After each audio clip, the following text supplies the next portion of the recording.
اللہ جب کسی سے ناراض ہوتا ہے رزق نہیں چھینتا، آب و دانہ بند نہیں کرتا، سورج کو حکم نہیں کرتا کہ اس کے آنگن میں روشنی نہیں پھیلانی، چاند کو نہیں روکتا کہ تیری کرنیں اس کے ویڑے میں نہیں پڑنی چاہیے، بلکہ اللہ جب کسی سے ناراض ہوتا ہے سجدوں کی توفیق چھین لیتا ہے۔ سجدوں کی توفیق چھن گئی تو پھر سمجھو اللہ ناراض ہے، اللہ راضی نہیں ہے۔ اور اگر سجدوں کی توفیق نصیب ہو جائے، کسی نے واصف علی واصف مرحوم سے پوچھا تھا کہ کیسے ہمیں پتا چلے گا کہ ہماری نماز قبول ہو گئی ہے، تو انہوں نے کہا تھا ایک نماز کے بعد دوسری عطا ہو جائے تو سمجھ لو پہلی قبول ہو گئی ہے۔ تو نمازوں کا نصیب ہونا یہ اللہ کی رضا اور اللہ کی خوشنودی کی دلیل ہے، اور سجدوں کی توفیق کا چھن جانا یہ اللہ کی ناراضگی کی دلیل ہے۔ میں اور آپ دیکھیں کہ ہم کہاں کھڑے۔ دیکھیے دولت تو کفار کو بھی ملتی ہے، اللہ دولت اسے بھی دیتا ہے جس سے راضی ہے، اسے بھی دیتا ہے جس سے نہیں راضی، لیکن سجدوں کی توفیق اسے ہی دیتا ہے جس پہ وہ راضی ہے۔ تو 5 گانا نماز شعار زندگی بنا لیجئے، نماز قضا نہ ہونے پائے۔ قیامت کے دن بے نمازی اس صف میں کھڑا ہوگا جس صف میں نمرود کھڑا ہوگا، جس صف میں حامان کھڑا ہوگا، قارون کھڑا ہوگا، شداد کھڑا ہوگا۔ مجھے بتائیے ہم میں سے کوئی یہ گوارہ کرتا ہے ہم اس صف میں کھڑے کر دیے جائیں جہاں دشمنان خدا کھڑے ہوں؟ آج کوئی نماز پڑھے یا نہ پڑھے، حشر کے دن حکم ہوگا کہ اللہ کے حضور سجدہ کرو۔ ہر کوئی سجدہ کرنا چاہے گا، جو نہیں پڑھتا وہ بھی کرنا چاہے گا، لیکن بے نمازی کی کمر اکڑ جائے گی، وہ آرزو رکھنے کے باوجود سجدہ نہیں کر پائے گا۔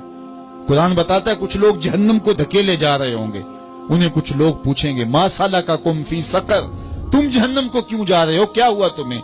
تو وہ جواب میں کیا کہیں گے؟ لم نک من المصلین، ہم نماز نہیں پڑھا کرتے تھے۔ سب سے پہلا حساب قیامت کے دن جو بندے سے لیا جائے گا وہ نماز کا لیا جائے گا۔ پہلا سوال بندے سے یہ ہوگا۔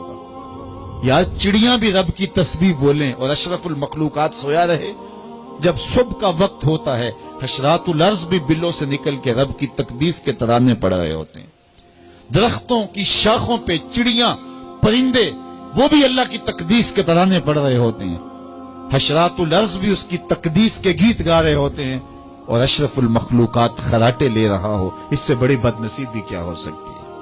آئیے 5 گانا نماز شعار زندگی بنا لے۔ اس مجلس میں اگر کوئی بے نمازی ہے تو آج عزم مصمم کر کے یہاں سے لوٹے کہ آج کے بعد نماز نہیں چھوڑوں گا، اور اگر آپ 5 گانا نماز کی عادت رکھتے ہیں تو آپ کو مبارک ہو، لیکن یہ عزم کر کے جائیے اپنے گھروں میں، اپنے اعزاء و اقرباء اور اپنے دوستوں میں اس زور سے تلقین اور تاکید کریں گے نماز کی کہ وہ پکے نمازی بن جائیں گے۔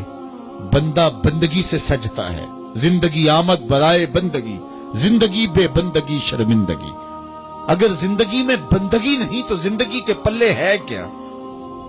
علماء نے لکھا ہے کہ یہ سارے درخت حالت قیام میں ہیں، چوپائے حالت رکوع میں ہیں، مینڈک تشہد میں ہیں، اور حشرات الارض سجدے میں ہیں، اور انسان اشرف المخلوقات ہے۔ اس کی عبادت میں درختوں کا قیام بھی رکھا گیا، اور رکوع بھی رکھے گئے، اور سجدے بھی رکھے گئے، اور قعدے بھی رکھے گئے، اس لیے تاکہ اس کی عبادت تمام مخلوقات کی عبادات کی جامع بن جائے۔ لیکن اس کے باوجود اللہ کے حضور سجدہ ریز ہونا پسند نہ کرے تو بتائیے کیسے رحمتیں اس کے اوپر اتریں گی؟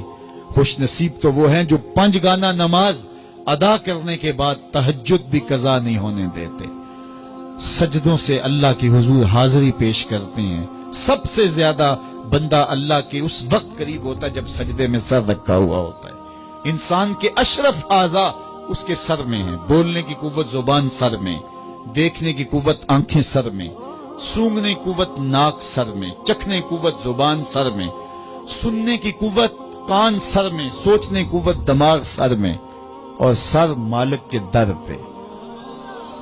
ناک بھی رگڑ رہا ہے، پیشانی بھی رگڑ رہا ہے، اور زبان سے کیا کہہ رہا ہے؟ سبحان ربی الاعلی، مالک مجھ سے نیچے کوئی نہیں، تیرے سے بالا کوئی نہیں۔ انسان کو بندگی کا ذوق جب نصیب ہو جاتا ہے، جب اس کے حضور بندہ جھکنے لگ جاتا ہے تو پھر وہ کسی کے آگے نہیں جھکتا۔ وہ ایک سجدہ جسے تو گراں سمجھتا ہے 1000 سجدے سے آدمی کو دیتا ہے نجات۔